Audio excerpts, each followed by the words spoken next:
Well, location-based social networking apps are the latest craze, and Facebook is getting in on the act.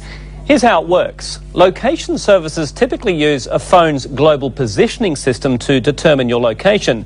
Using an app on your phone, you check in from a restaurant or attraction and share the location with your friends. Now, many businesses encourage check-ins by offering discounts and other perks to users. Now, popular location-based social networking services include Foursquare, Yelp and Gowalla. Now, while these services are popular with many young people, they've also raised concerns about safety. Foursquare, which launched in 2009, has nearly 3 million users and is most well known of the services. It lets people earn badges or by checking into places, and some businesses offering discounts or for frequent Foursquare check-ins.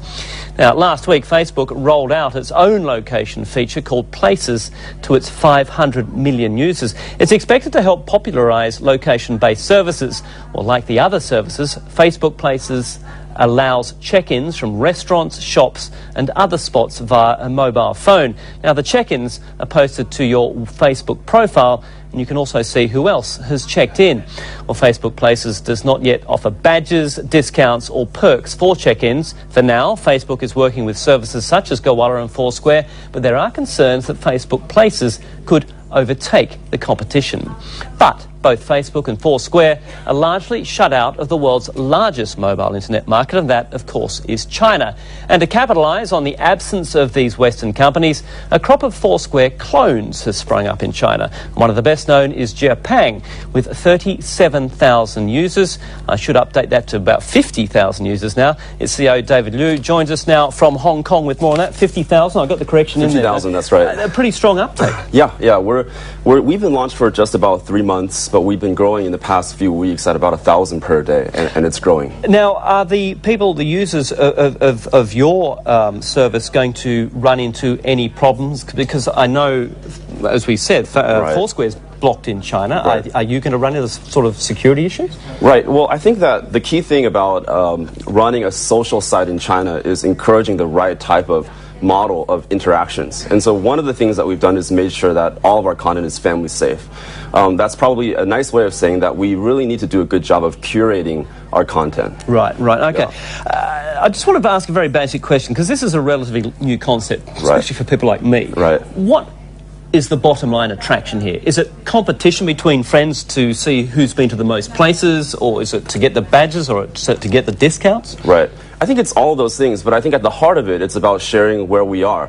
I think location is the key or the killer app to bridging online and offline worlds. One example of this is yesterday when I was still in Shanghai. I was shopping and I checked into Starbucks, and I realized that my friend Sydney of Madhouse was actually nearby. And so what happened was I called him up, we met at Starbucks, and we had a great time. And I think that happens only with a location-based type of application. Do you think most people want to know, or want the world to know, or their friends to know where they are all the time? I mean, is it to a particular demographic, do you think? That's a great question. I think the younger people are really able to share where they are very freely. But I think that this is picking up. I think that there were previous models of location where they would follow you constantly, and this created a lot of problems in terms of privacy. Now with Foursquare, they made a check-in option so that you would opt in every single time you would choose to check in. And so that's the type of model I think we see is very successful and working. Okay, now what is the business applications here? How do you monetize this? That's a great question, and I think that's something that both Foursquare and Jiepang in China are looking at for the long term. I think in the short term, what we really are about is building out the social graph around a location. And I think monetization will take many forms. I think the biggest market of all is in advertising. About a couple of weeks ago, Google launched a location-enabled feature on their mobile ads, and that increased the click-through rate by 8%. So I think there's huge room to play there. Okay, just very quickly, are you in danger of being swallowed up by someone like a Sina who decides there's money in this, we're going in? That's a great question. I think everybody will be going into LBS or location-based. I think that different companies, especially larger ones and smaller ones, will have very different strategies and approaches. And so like you were talking about with Facebook, their approach is a model that can coexist with a Foursquare, and I think that's going to happen. And just so, 50,000 people you have now in about 3 months or so, 4 months. And by the end of the year, what do you reckon? We're shooting for 1 million. Yeah. By the end of this year? By the end of this year. We're shooting for it. It's a stretch goal. It's a stretch goal. Stretch goal. Yeah. Yeah, you've got a dream. Right, Maybe it's not just a dream. David, thanks so much for coming in. Thank you. David Liu there with Jiepang.